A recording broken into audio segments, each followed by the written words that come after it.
এখানে যে 8টা বুলেট আছে, কয়টা খরচ হবে সেটার দাম জানি। তবে আর একটা উপায় অবশ্য আছে। অন্য উপায়? অন্য কি উপায়? কি করবে তুমি? আমি কি করতে চাই সেটা মুখে বলতে চাই না, তবে আমি বলবো সময় হলে সেটা তোমরা বুঝতে পারবে।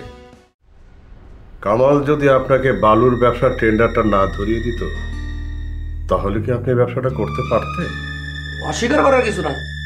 কামাল সাহেব আমার ব্যবসার প্রতি যেরকম সহযোগিতা করেছে, ঠিক তেমনিও সে নিয়েছিল আমার কাছ থেকে। আপনি একটা মানুষ রে মজনু ভাই, মানে আপনার মধ্যে ন্যূনতম কৃতজ্ঞতা বোধ নাই। লিডার যদি আপনার এই বালির ব্যবসাটা ধরায় না দিত, তাহলে আপনি কি লিডারে কোনো কিছু দিতেন? আপনার তো ন্যূনতম একটা কৃতজ্ঞতা বোধ থাকা দরকার ভাই। আপনি শুধু থানায় গিয়ে অভিযোগ করবেন ডন আপনার কাছ থেকে পার্সেন্টেজ চেয়েছে। ভূতে কামড়াইছে আমার যে আমি ডনের বিরুদ্ধে থানায় অভিযোগ করার জন্য। আজই আমি ডনের হাত থেকে যেভাবে বাইসে আছি, আল্লাহ আমাকে বাঁচাই দিচ্ছে। আচ্ছা, আপনারা এত ভয় পান কেন ডনকে? ভাই, ভয় কি আর এমনি পাই? আপনারা কি একবার ডনের সামনে পড়ছেন?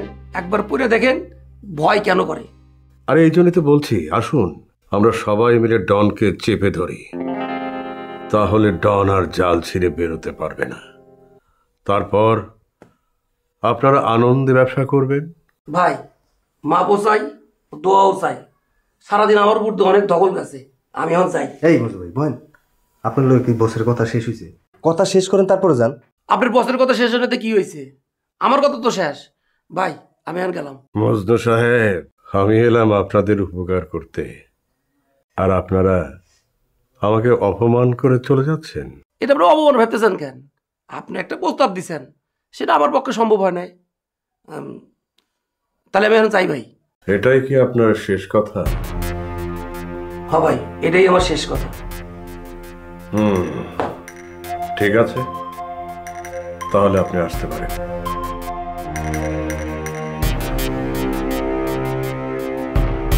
এই ডন আর ঢাকার ডনের সাথে কোনো সম্পর্ক আছে কিনা এটা জানার জন্যই তো আমি এখানে এসে পড়ে আছি। যদি জানি দুজনের মধ্যে কোনো রক্তের সম্পর্ক বা কোনো না কোনো সম্পর্ক আছে, তাহলে আমি নতুন খেলা খেলব। আমি কাঁটা দিয়ে কাঁটা তুলব।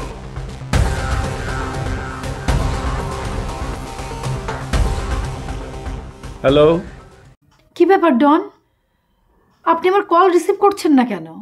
এই দুদিনে আমি আপনাকে কতবার ফোন করেছি। মিস তুলি ভাইরে, আমি খুব ব্যস্ত একটা মানুষ, আমি ব্যস্ততার মধ্যে ছিলাম, সেই জন্য ইচ্ছা থাকা সত্ত্বেও আপনার ফোনটা সঠিক সময়ে রিসিভ করতে পারিনি। এখন বলেন। ওকে, আমি ধরে নিলাম যে আমি যখন ফোন করেছিলাম তখন আপনি ব্যস্ত ছিলেন, কিন্তু পরেও তো 1 মিনিট সময় বের করে আপনি আমাকে একটা ফোন করতে পারতেন। কি পারতেন না বলেন? একটা পুরুষ মানুষের ব্যস্ততার কথা আপনি বুঝবেন না, সেকেন্ডলি হচ্ছে আমি ডন, ডনের ব্যস্ততা আপনি আরও বুঝবেন না। আচ্ছা বাদ দেন এসব কথা, আপনার বোঝার দরকার নেই। এখন বলেন কেন আপনি আমারে ফোন করছিলেন? ডন, আমার খুব বিপদ। বিপদ? কেন, কি হয়েছে আপনার? ফোনে বলা যাবে না, আমি আপনাকে সামনাসামনি দেখা করে বলতে চাই। এই রাত্রের বেলা আপনি আমার সঙ্গে কথা বলবেন? না না, রাতের বেলা না, কাল দিনে আপনি আমাকে একটু সময় দেন, আমি সামনাসামনি আপনাকে কথাগুলো বলতে চাই। কালকে তো আমি অনেক ব্যস্ত, বিজি থাকবো। এই ব্যস্ততার মধ্যে আপনার সঙ্গে দেখা করবো কেমনি? যেভাবে হোক ডন, আমার জন্য আপনাকে একটু সময় বের করতে হবে। প্লিজ একটু সময় বের করুন, আমি অনুরোধ করছি। শুনুন, আপনার একটা কথা বলি, আমারে এত অনুরোধ করা লাগে না, ঠিক আছে? আমি কোনো সময় এত অনুরোধ লাগে না। আমারে এমনি যদি সময় থাকে আমি অবশ্যই দেখা করবো, ঠিক আছে? দেখি, চেষ্টা করে দেখি, যদি কালকে আমি ফ্রি থাকি তাহলে আমি আপনারে ফোন করব, ঠিক আছে? রাখি এখন। ওকে, থ্যাংক ইউ।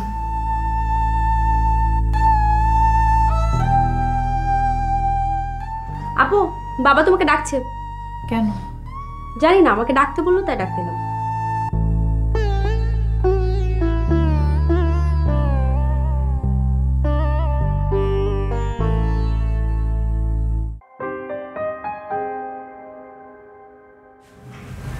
দেখেছো বাবা? হ্যাঁ দেখেছি। তোর মা বলছিল তুই নাকি তোর এনগেজমেন্টের আংটিটা ফেরত দিতে চাচ্ছিস। কেন? কেন ফেরত দিতে চাচ্ছিস? আমার ছেলেকে পছন্দ হয়নি। এই ছেলেকে তোর পছন্দ হয়নি মানে? একে অপছন্দ করার মতো তো কিছু নাই। আর তাছাড়া এরকম একটা যোগ্যতা সম্পন্ন ছেলে তোকে যে পছন্দ করেছে এটাই তোর ভাগ্য। তুই বলেছিস যে তোর পছন্দর কেউ নেই, আবার তুই বলছিস যে এই ছেলেকে তুই বিয়ে করবি না। আসলে তোর মতিগতি তো আমি কিছুই বুঝতে পারছি না। তুলি তুলি তুই ভুলে যাস না তোর একটা ছোট বোন আছে। তুই যদি এরকম করিস তাহলে ও তোর কাছ থেকে কি শিখবে? শোন, আগামী পরশুদিন তোর বিয়ের দিন আমি ধার্য করে ছেলেপক্ষকে জানাতে চাচ্ছি। বাবা, আমাকে তো একটা রাত ভাবতে সুযোগ দেবে। আহা মারে, যা ভাবার যা ডিসিশন নেয়ার তোর মা আর আমি দুজন মিলে নিয়ে ফেলেছি। এখন তুই আর এসব নিয়ে ঝামেলা করিস না। তোর মা তোমরা কি আমাকে জোর করে বিয়ে দিতে চাও? জোর করে বিয়ে দিব কেন? যদি কোনো কারণে এরকমভাবে আমরা তোর বিয়ে দিতাম তাহলে তুই বলতে পারতিস যে জোর করে বিয়ে দিচ্ছি। আসলে তো এখানে জোরাজোরির কোনো ব্যাপার নাই। তোর কোনো পছন্দ নাই কাউকে, তুই পছন্দ করিস না, কারোর সঙ্গে কোনো সম্পর্ক নাই, এইভাবে বিয়ে দিলে এখানে জোরাজোরির কি আছে? তুই যদি এভাবে বলিস তাহলে এটা কিন্তু মানে তোর ভুল ডিসিশন, ভুল কথা হচ্ছে। একটা কথা জেনে রাখ তুমি, আমরা যেটা করছি তোর ভালোর জন্য করছি, এতে তুই সুখী হবি।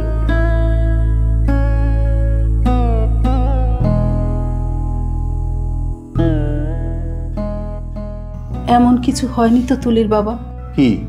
তুলি ডনের সাথে কোনো সম্পর্কে জড়ায়নি তো? হঠাৎ এ কথা বলছো মানে?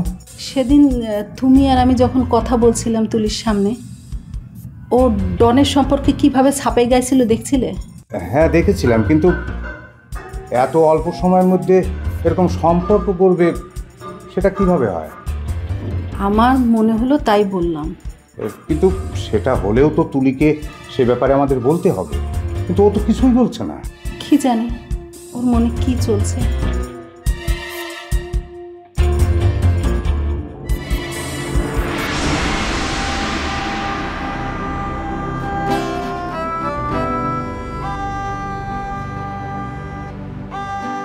কিশোর, এই নামের সাথে তন্দ্রার জানাশোনা ছিল? এই নামের কারোর সাথে? কই, ও তো কোনোদিন আমাকে কিছু বলেনি। আপুর সাথে যদি কিশোর সাহেবের পরিচয় নাই থাকবে তাহলে আমার নাম, তিথির নাম জানবে কি করে? আচ্ছা আপু, নেপালে আপুর সাথে কিশোর সাহেবের কিভাবে পরিচয় হয়েছিল জানতে চাওনি আপু? কিশোর সাহেবের সাথে আপুর পরিচয় ছিল, এটাই কি এনাফ না? তার সাথে কিভাবে পরিচয় হয়েছে সেটা কি জানা খুব প্রয়োজন? আমার মনে হয়নি, তাই আমি জানতে চাইনি। ছেলেটা আমাদের পাশে দাঁড়াতে চায়, কেন চায়? সে কি করতে চায়? মা, আমি আসলে সেটাও জানতে চাইনি, তবে আমার মনে হয় টাকা পয়সা দিয়ে সাহায্য করতে চায়। টাকা পয়সা দিয়ে সাহায্য করতে চায়? তাহলে তো ভালোই হলো, আমাদের এখন এমনিতে টাকার অনেক দরকার। ছোট লোকের মতো কথা বলবি না তো। মানুষের কাছ থেকে ভিক্ষা নিতে চাস? ভিক্ষার কথা কেন বলছো? আত্মীয় কি আত্মীয়দেরকে সাহায্য করতে পারে না? তাই ও যদি আমার আত্মীয় হয় আমি তাকে চিনবো না? এমনও তো হতে পারে মা, কিশোর ভাইয়াকে আপু গোপনে নেপালে বিয়ে করেছিল। না না না, তন্দ্রা এটা কখনোই করতে পারে না। আপু কিশোর সাহেবকে বিয়ে করতে পারে না এ কথা কেন ভাবছো মা? মানে আপু তো নেপালে একা থাকতো, সেখানে তার মাথার উপরে একটা ছায়া দরকার ছিল, সেই জন্য হয়তো কিশোর সাহেবকে আপু গোপনে বিয়ে করেছিল। আচ্ছা, এটাই যদি হয় তাহলে কিশোর কেন তার সম্পর্কের কথা আমাদের কাছে গোপন করছে? আপু বেঁচে নেই, এজন্যই হয়তো উনি সম্পর্কের কথাটা সবার কাছ থেকে গোপন করছে। তোদের সাথে আমি একমত হতে পারছি না। ছেলেটা নিজে যে এই ঝামেলায় জড়াতে চাইছে। আসলে আমার কি মনে হয় জানিস, এটার মধ্যে অন্য কিছু আছে। কি মা? সেটা তো আমি বলতে পারবো না। তোর এত চাপ নিও না তো। কিশোর সাহেব যখন একবার আমাদের বাসায় এসেছে, নেক্সটে দেখো আবারও আসবে, তখন সত্যতা বের হয়ে যাবে।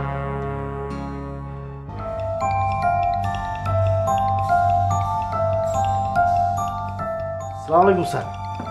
ওয়ালাইকুম আসসালাম। কি ব্যাপার, আপনার বোন কই? আসেনি? স্যার ওই বাইরেই আছে স্যার, ভিতরে আসলো না। কেন? বললো আপনার সাথে নাকি কি কথা আছে, তারপর ভিতরে আসবো। কি কথা আছে ভিতরে এসে বলতে পারবে না? না স্যার, ওই কি জানি আমার সামনে কইতে চায় না, এই জন্য বাইরে দাঁড়ায় আছে স্যার। ও তাই? জি স্যার। আচ্ছা ঠিক আছে, আপনি বসেন, আমি যাচ্ছি দেখছি। আচ্ছা ঠিক আছে স্যার।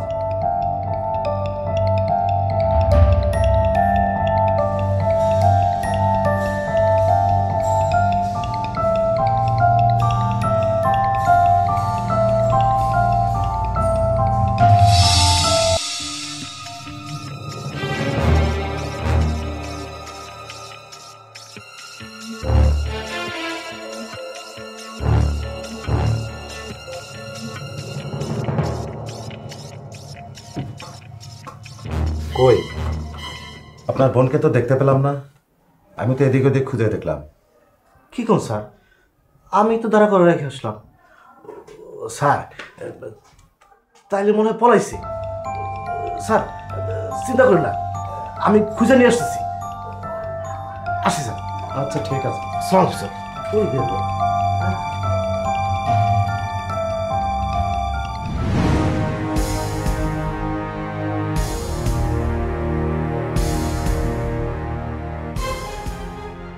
নবাব, ঠিক আছে পাঠিয়ে দাও।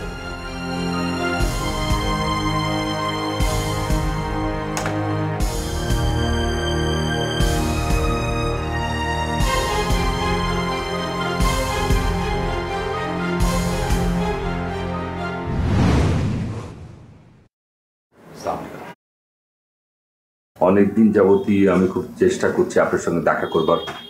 আমি আপনার অ্যাপয়েন্টমেন্টটা আসলে পাচ্ছি না, তবে আজকে সে সৌভাগ্য আমার হলো। আমি যতটুক জানতাম যে আন্দালিব আর গালিব এরা দুই ভাই, এর বাইরে এদের কোনো ভাই নেই। আপনার জানা কিছুটা ঠিক, আবার আমি বলবো যে কিছুটা ঠিক নয়। ঠিক আবার ঠিক নয় বুঝতে পারলাম না, যেমন একটু বুঝিয়ে বলেন। আন্দালিব আর গালিব এরা দুই ভাই। এই দুইজনের বাইরে তাদের আরেকজন ভাই আছে। আপনার এখানে এই জায়গায় জানাটা ঠিক ছিল না, বুঝছি। আমি আর একটু বুঝিয়ে আপনাকে। তার মানে হচ্ছে যে আপনাদের মানে তিনজনের বাবা একটা, কিন্তু মা দুজন।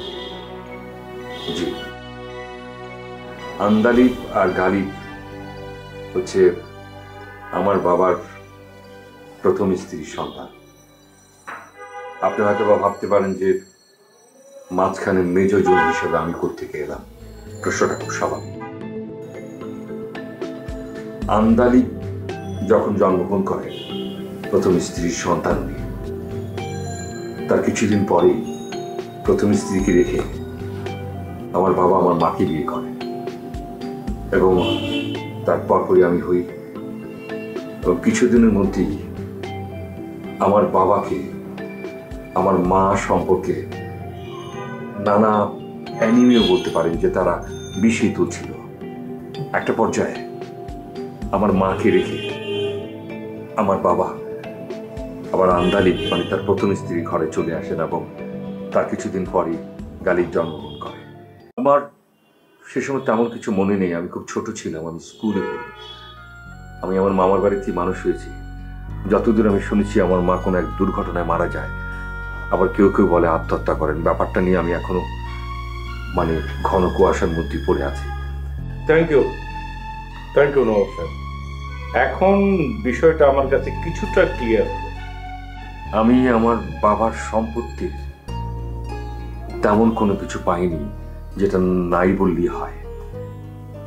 আন্দালিব আর গালিব তারা দুজন আমার বাবাকে অনেকভাবে ফাঁকি দিয়ে বুঝিয়ে দুর্বলতার সুযোগ নিয়ে আমাকে বাবার সম্পত্তি থেকে বঞ্চিত করেছে। আপনি আমার কাছে না এসে আপনি তো আইনের আশ্রয় নিতে পারতেন। আইনের আশ্রয় নিয়ে আসলে আমার কোনো লাভ নেই। বাবাকে দিয়ে জোর করে বড় ভাই আন্দালিব এবং ছোট ভাই গালিব তারা লিখিয়ে নিয়েছে, এখানে আমি আসলে কোনো কিছু করতে পারবো বলে মনে হয় না। আচ্ছা, আপনার বাবা কি এখন বেঁচে নেই?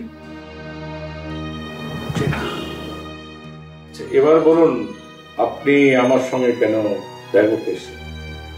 আমি আপনার সাথে কাজ করতে চাই। আর আন্দালিব গালিবের যে মিথ্যা রাজ্য সেটাকে ধ্বংস করতে চাই। এটাই হোক আমার প্রতিশোধ, আমি আর কোনো কিছু চাই না। ওকে ওকে ওকে, আপনি যে চাচ্ছেন আমি সেটা বিশ্বাস করব কিভাবে? মানে আমার এটা প্রমাণ কি? এটা আমার জন্য কঠিন প্রশ্ন। আপনি বলুন, আপনি কি প্রমাণ চান? কি প্রমাণ চাই সেটা আপনি খুঁজে বের করবেন। কি প্রমাণ? ঠিক আছে, আমি আমি আমি আমি আপনাকে প্রমাণ দিব। তা আপনি আমার জন্য কি করছেন সেটা তো বললেন না। নবাব সাহেব, আমার রাজ্যে আল্লাহর উপর ভরসা রেখে আমি একাই যথেষ্ট। আমার আর কোনো নবাব, মোগল, সম্রাট কোনো কিছুর প্রয়োজন নেই। তারপর আপনি যেহেতু এসছেন, হাতে হাত মিলাতে যাচ্ছেন, আপনি কি নেবেন? কারণটা কি জানেন? আপনি বলুন, আমি আসলে বুঝতে পারছি না। কারণটা খুব সহজ। কথায় আছে না যে শত্রুর শত্রু হয়ে যায় বন্ধু। আপনার টার্গেট হচ্ছে আন্দালি কালী। আপনি তাদের ধ্বংস করতে চান, আমিও তাদের ধ্বংস করতে চাই। তার মানে কি, আমার এবং আপনার টার্গেট এক জায়গায়। অতএব আমার বা আপনার দুজনের হাত এক করতে কোনো বাধা নাই। কিন্তু কিন্তু আন্দালিবার গালি আমার দুই ভাই যে আমাকে ঠকিয়েছে তার উপযুক্ত প্রমাণ আপনি চাচ্ছেন। আপনি আমাকে একটু সময় দেন, আমি যথাসময়ে প্রমাণ নিয়ে হাজির হয়ে যাব। একটু সময়।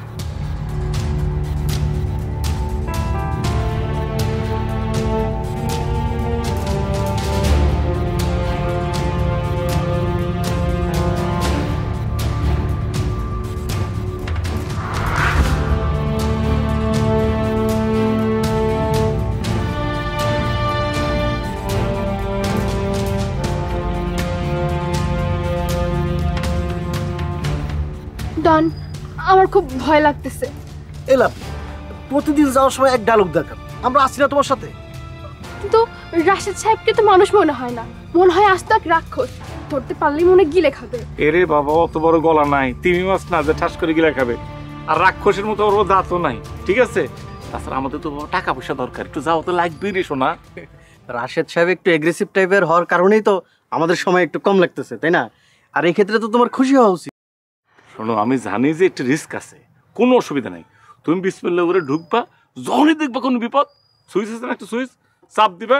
এই যে মাল সামান আছে আমাদের, দত্তের মতো করে যেন হাজির মু, টেনশনই করবে না, ঠিক আছে? আচ্ছা ঠিক আছে ডন, আমি তাহলে গেলাম। দাঁড়াও দাঁড়াও দাঁড়াও, এমন যে যাবে তাড়াতাড়ি। এই এত সকাল সকাল তো মনে হয় না আসছে।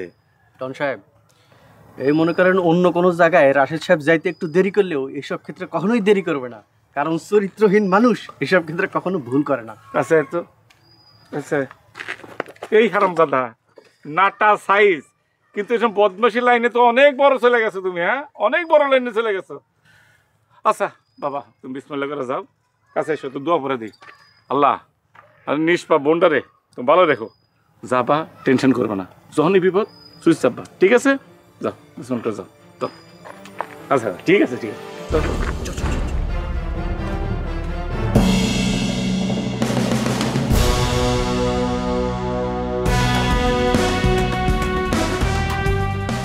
অবশ্যই ভালো কাজ করেছেন, কারণ আমরা হচ্ছে আইনের লোক।